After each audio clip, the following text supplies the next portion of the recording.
Olá, aqui quem fala é o professor Gustavo Uchoas Guimarães, professor de História. E nosso vídeo de hoje ele tem como tema Sociedades Africanas e Indígenas. Na época em que começam aí as invasões, do continente americano, da parte dos europeus, e a colonização da América da parte dos europeus, o continente africano ele era dividido em vários reinos. Na verdade, até havia também comunidades tradicionais que não chegavam a formar reinos. Eram comunidades aí que se dividiam em aldeias, clãs, E havia também, como eu disse, poderosos reinos ali, como já havia tido no final da Idade Média o Império de Gana, ali agora havia também o Império do Mali, depois foi se formando o Reino de Ashanti, o Reino do Congo, todos situados na parte oeste e centro do continente africano. Eram reinos, que tinham a sua, cada um a sua própria organização política, cada um com a sua organização cultural, normalmente politeístas. Mais ao norte aí, como esses no oeste ali, indo para o norte da África, havia um contato muito forte com o islamismo. Então, e muitos desses reinos já haviam se convertido ao Islã, embora nem toda a população tivesse se convertido. Ou então você tem ali também um processo de mistura do islamismo com tradições locais, uma mistura que se vê até hoje nos países do norte da África. No caso do Congo, por exemplo, como eu disse, era politeísta e começou a ter contatos com os portugueses no final do século XV, por volta aí na década de 1460, quando Diogo Cão foi o primeiro português a aportar no litoral do Reino do Congo, onde hoje também está a República de Angola. E com o passar do tempo, esse reino do Congo e depois outros reinos que foram se formando a partir de divisões e invasões, essa região toda foi se tornando católica, no contato com os portugueses. Sobre as sociedades indígenas no continente americano, a gente dá destaque aí ao que é mais estudado nos livros didáticos, que são os maias, os incas e os astecas. Os maias formaram aí um grande conjunto de cidades-estado, com cada um com seus governantes, suas leis, tendo em comum aí aspectos culturais. Já os astecas formaram uma grande confederação, dominando sobre 38 povos na região central do México. E o Império Azteca aí, foi um império bastante importante, principalmente ali no século XIV, XV, começo do XVI.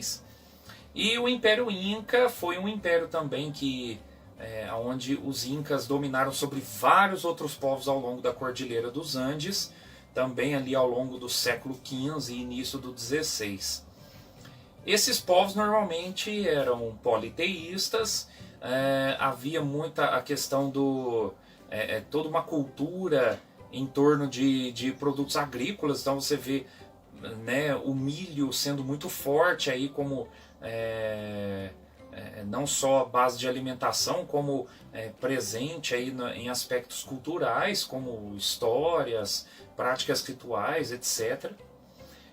Além deles, outros milhares de povos indígenas viviam no continente americano quando os europeus aqui chegaram. Eram povos que a gente não dá conta de descrever ou de resumir, como se fossem um grupo só, um povo só. Não, a gente sempre cai no perigo das generalizações quando vai se falar de povos indígenas em tão pouco tempo. mas de forma geral você tem povos muito ligados à natureza, povos também politeístas, ou então, né, reverenciadores dos espíritos da natureza. E mesmo assim, não estou falando de todos, né? Como eu disse, a generalização ela é até de certa forma perigosa aí, né? Porque prejudica ou retira aspectos da identidade de cada povo. Então fica complicado dizer, né, de uma forma mais geral. O que dá para destacar aqui, né, nesse vídeo são as contribuições que esses povos deixaram ou deixam ainda, porque, né, não podemos tratá-los também como gente do passado. A cultura brasileira ela é cheia de aspectos que vieram de povos africanos e povos indígenas, né? Seja na culinária, no vocabulário, né? Várias palavras, aí você tem nomes próprios ou nomes comuns, né? Que são presentes aí. O aspecto religioso, né? E aí você tem, por exemplo, aqui no Brasil muito forte o candomblé e a umbanda como elementos aí com origens africanas, com bases, né, na cultura africana, principalmente do povo iorubá no oeste da África. Né, algumas práticas medicinais, como você tem até hoje aí, um forte uso de plantas para tratamento de diversas doenças, né? Então aí nisso você pega a herança dos diversos povos indígenas que também tem esse aspecto muito forte nas suas culturas, né? O trato com as plantas medicinais. E um fator importante a ser destacado aqui é que não dá também para reduzir africanos e indígenas na formação do povo brasileiro, reduzir somente as contribuições, até porque né, há um protagonismo dos africanos na história, há um protagonismo dos indígenas na história. O Brasil hoje tem 305 povos indígenas, que cada um a seu modo, cada um com sua cultura, segue seu caminho, tem suas lutas, né? E isso tudo mostra um protagonismo deles na sua própria história. O caso dos africanos também, se você pega a história africana, né, com a colonização europeia, a formação dos países africanos, e aqui no Brasil a vinda de africanos de vários povos, então, né, você vê também uma série de lutas, resistências e formas de construir a própria história, né? E a isso chamamos aí de protagonismo. Então, não são povos do passado, não são povos a quem dá para generalizar ou reduzir